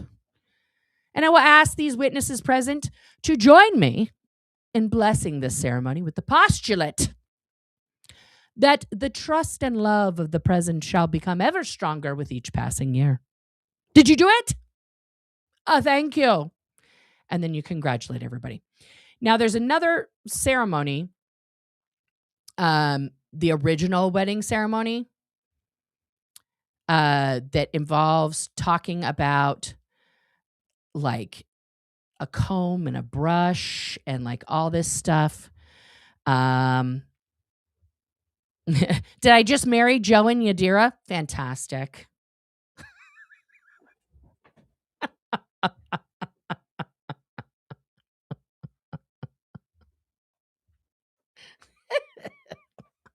Jodira forever, guys. Now, love is mentioned a lot in there. Yeah, witch lips. Hello. That's like one of the few places love is mentioned. Yeah. I request that you confirm this ceremony. Now, also, you have to remember, guys, children get married in the Church of Scientology with that same. No, you cannot bone before marriage, Miller, unless you are not in the fake space Navy. In the fake space Navy, no nothing except for kissing before marriage. But like my ex-husband, his first marriage was when he was 14 years old to another 14-year-old. Now, they went to Vegas. They didn't have to do that ceremony. They did something else. But they would have been wed. I witnessed teenagers getting married to each other in the front lawn area there at Celebrity Center with that very ceremony. And Angela, you and Chewini got married. Guys, this is like a happy, happy day. All the love in the air. I love it.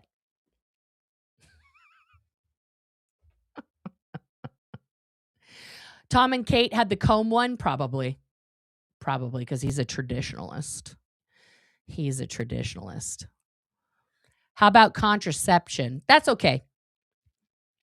Especially in the fake space Navy. They want all the contraception because they don't want you can't have a baby. Yeah. Now, are they legal marriages? Yes, they are. Because if an ordained Scientology minister, oh, thank you, Mary, for gifting memberships. That's so sweet of you. If an ordained Scientology minister performs the marriage and then signs your marriage license, you still have to get a marriage license and everything, right? And you file that with the county. That's a legal marriage, guys.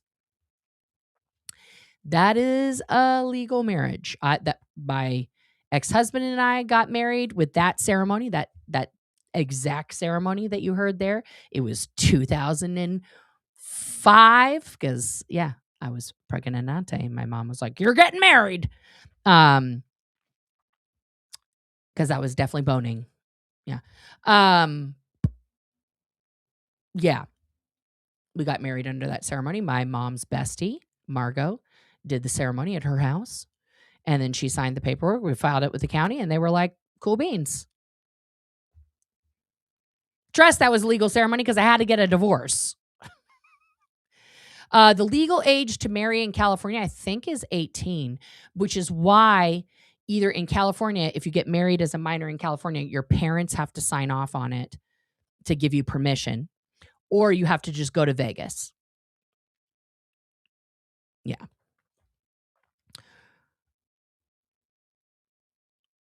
Superphonics. Mona, I'm missing all this. Can you text it to me? I missed everything you said. I just saw the superphonics thing. Yes, they should, Haggis. That is a good point. If they are ordained, they should be accountable to mandated reporters. This is yet another loophole that we have, Haggis, to go at Scientology legally to cause it to lose its religious status. And that was part of what made me even more sad yesterday after, being vulnerable and having a huge emotional tsunami take over me for, thinking about what's happening to the kids and then this whole thing in Colorado. Because this will be a way that Scientology will justify their ability to indoctrinate children. They will 100% be using that law to assist them in this and to use that as case precedent, especially since that's what the Supreme Court ruled. That's a good question, Miller, but specifically for the ecclesiastical branch, they do not want that. It was, we'll do a deep dive. We're going to do tomorrow, guys. Tomorrow we'll go over the Sheila Hubert interviews and those documentations to show what they actually thought of children at the time that people were having a lot of kids and why it was stopped.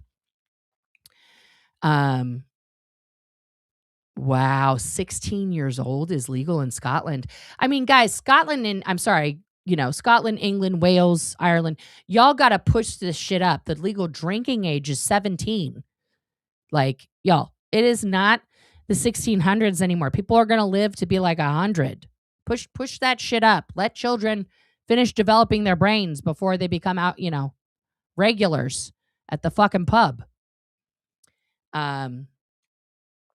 All of it is conversion therapy, Vernon. All of it. Haggis, stop promoting that fucking lie about Scots and Greeks, frankly.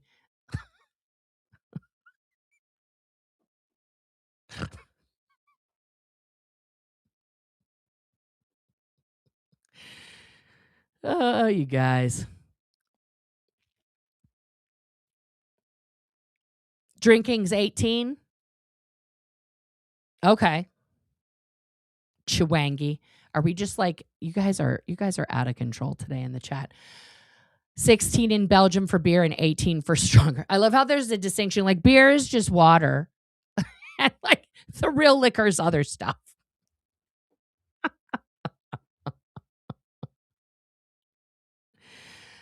Yeah, well, see, that's what we thought was going to happen, Christine, with pot. And now, just as a note, now that we've legalized marijuana and that's been legal for like a decade here in Oregon and other places, we are now finding out that marijuana is in fact highly addictive, highly detrimental to your lungs, highly detrimental to your brain.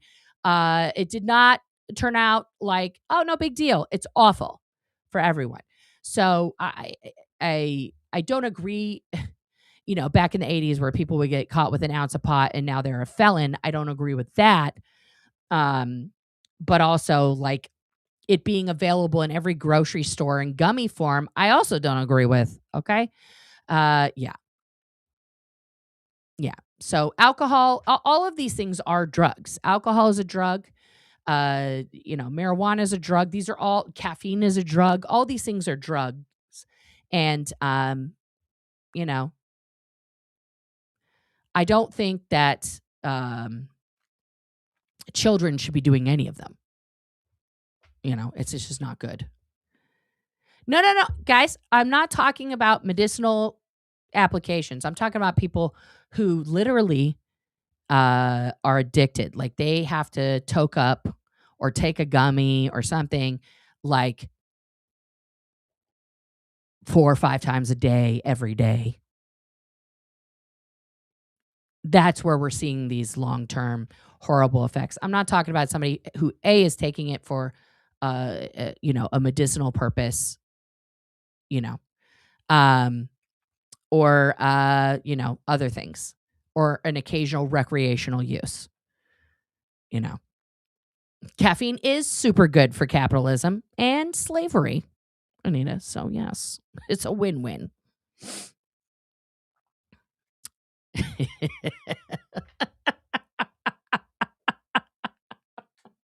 I go to a dispensary, but also don't get it from the gas station or grocery store. Please, fam, go to a dispensary or a smoke shop. Yeah.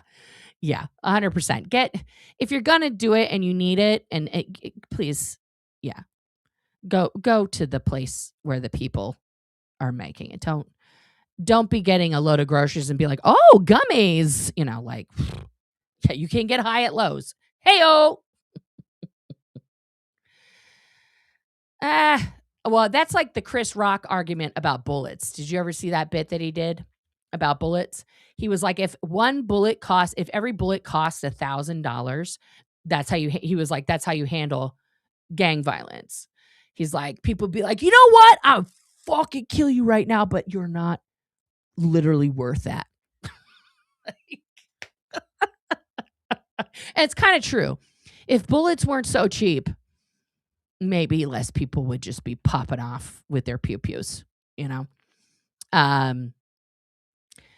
Yeah, I feel you on that, Marissa. I'm just saying it's not my opinion. My opinion is, first of all, I think pot smells disgusting. People in my neighborhood, because it's fucking Oregon, are toking up all the time. And some of that shit is cheap as fuck, like disgust. I'm like, we live in a nice neighborhood. Can you guys pay more for your pot? But also, please stop smoking it where it's going to blow around the whole neighborhood, right? Oh, Laura, you're not a see you next Tuesday. You stop that. That's not a fact, and I love you. Thank you for being here. I'm just saying, guys, my personal thing, don't like it. Doesn't do anything for me. I hate the smell of it. I don't like all of those things. Other people, you want to do it, it's legal, fine, I don't give a fuck. Even when it was illegal, I didn't give a fuck. Just because, like, if that's a person's personal choice, I don't care. I just don't want it on me. In the same way I don't want cigarette smoke anywhere around me. I have the same aversion to that smell that I do to pot. It makes me instantly nauseous. But that's just me. So yeah. I mean, and listen, I live in Oregon, guys. Every 10 feet, there's another fucking smoke shop. And then there's the guys on the street with the billboards, $3 pre-rolls, like it's everywhere, is literally everywhere. Yeah. So I'm a very vanilla person, guys. I love whiskey. I don't drink it, actually. I have like one drink a year, maybe, like New Year's, a toast. It's just yeah. But also that's like the same reason why I don't gamble. My dad was a gambling gambling. He was addicted to gambling, a gambleaholic. I don't know. He was also an alcoholic. So for me, drugs, cigarettes, these are things that are attached to destructive behaviors that I was surrounded by as a child. So I don't do them. But I am a good bartender. I'll tell you that. $3 pre-roll should be illegal. Yeah. No, and it's the same way I feel about liquor that is like flavored, hypnotic. Anyone? Every single flavor of Ciroc, including the plain flavor, because that shit is trash, right? All of that stuff. Yes, I did. Oh, no. I don't know. I don't think I got a new message about that. Send it again, Aubrey. Send me an email. I'm not good at checking all the social media messages. I'm really bad at that. Yeah. See, Laura, could that be because we were surrounded by cigarette smoke as children for like the first, couple decades of our life? Every Scientology building was just filled with smoke. Awful, awful, awful. Yeah, Everclear should be banned. You stopped smoking 19 months ago. I'm so proud of you, Chiweenie. Good job. Cuddly Floof, I did not see your question earlier. If one of the mods saw it, can you pull that up? Because we're going to wrap this up. Oh, God, I love you guys, Haggis. I'm just looking at that picture you sent me. That would be amazing. Or ask it again. Ask me again. So you guys can have medicinal pot, but no recreational pot. You're addicted to working on cars. Now that's kind of a cool addiction. That was one I was hoping to get into, Trashy, because I thought it would be really cool to buy. Now this is going to sound super nerdy, and I still might do it. I wanted to buy a Karmann Ghia, a Volkswagen Karmann Ghia, because I have just been in love with those cars since I was little. And I just thought it would be cool to buy one and then like rebuild the engine with my kids, because those kind of engines are, I think, simpler, especially than the new engines with the computers and all of that stuff. That would just be fun. And you can still get parts, but you have to get them from Mexico because it's the only place that still has active old Volkswagen parts. Your full addiction is computers and video games. Okay. I love how we're all being vulnerable about our addictions in real life. I'm doing much better on the social media, guys. Guess what?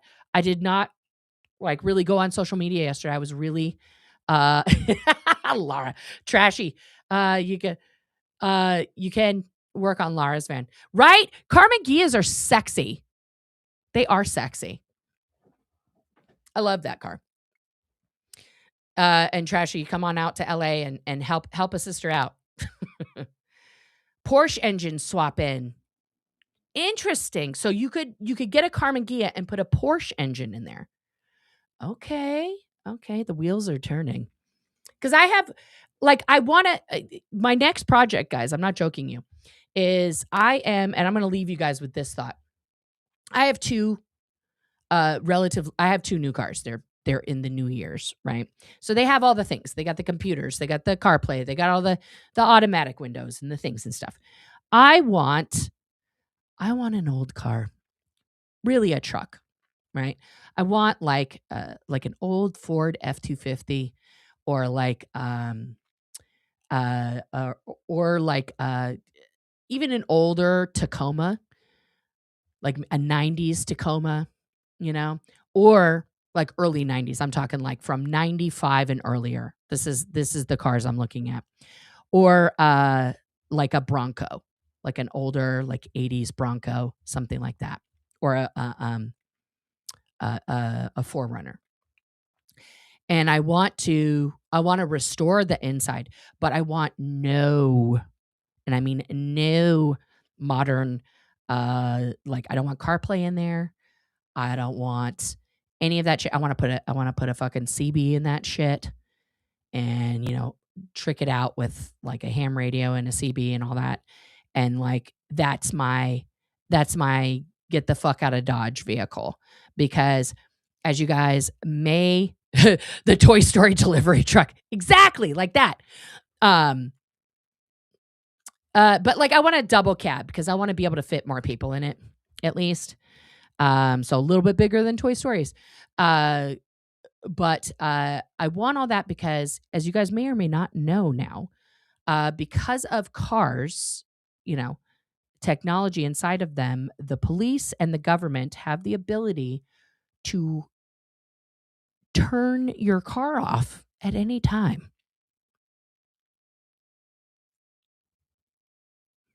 Right? If they decide you're a persona non grata, they can just turn it off. I don't like that. I don't like that. I want to be in full control of my vehicle. Now, it's harder to find what I want because I don't want a manual. I know that makes me very bougie. But I don't. I've driven a manual. I know how to do it. Guys, I'm turning 50 this year. I don't want to drive a manual. I want an automatic.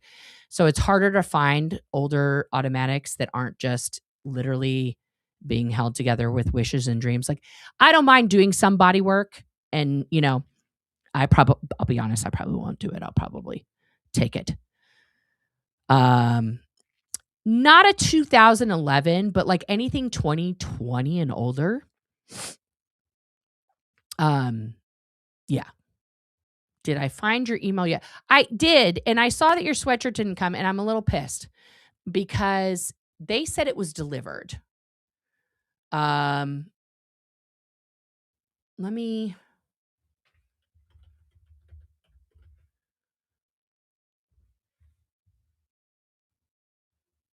Let's see here.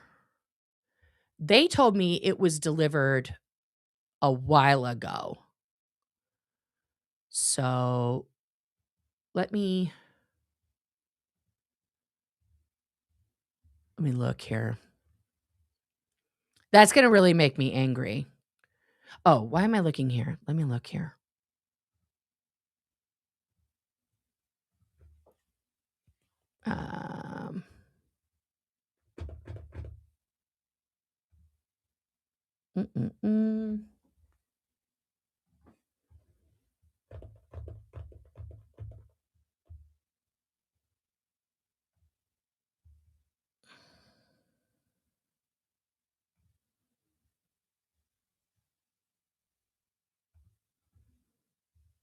It says, according to my thing here, it was delivered on March 21st. So I'm going to reply to you with, it was delivered by DHL. I'm going to give you the tracking number. It says it was delivered on March. It was, yeah. So I'm going to give you all of that information right now in an email.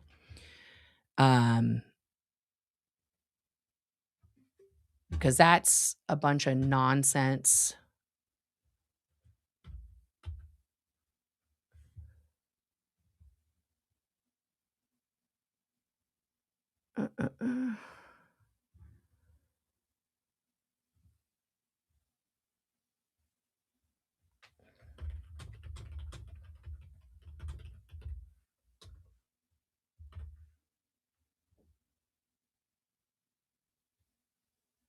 Attach.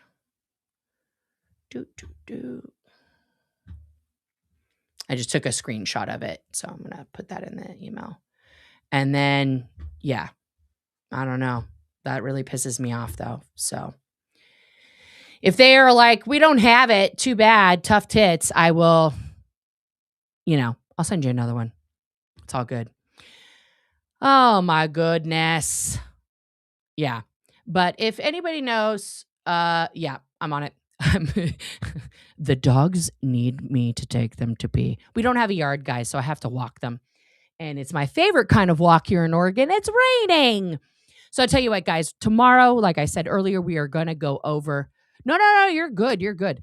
We're going to go over the Sheila Huber videos and the policies that were enacted in the late 80s, early 90s in regards to giving birth inside of the fake Space Navy.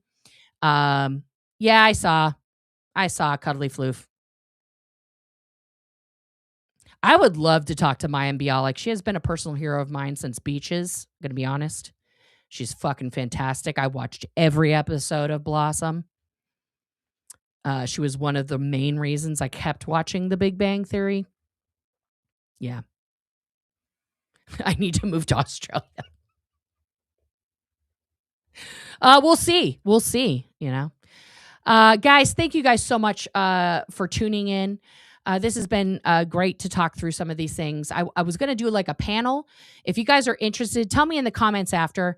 If you guys want me to do a panel, we can all come up and talk about stuff. I'll just put a link in the chat and people are up free to talk about things. I would love to do that. In the meantime, I just want to thank everybody for being here across all the platforms. We're live on X, Substack, Twitch, and Rumble, and of course here on YouTube. Thank you guys for subscribing. Thank you for being a member. Thank you to all the gifted memberships and super chats. Thank you to the replay crew for showing up. And as always, thank you to my amazing, fantastical lady mods for keeping this stream and chat going smoothly. I love you, ladies. And I will see you all on the flippity dippity. Lincoln 30 to dispatch. Yeah, that's a wild goose chase over here at Nakatomi Plaza. Everything here is okay. Over. Let it snow, let it snow, let it snow. God, everything is a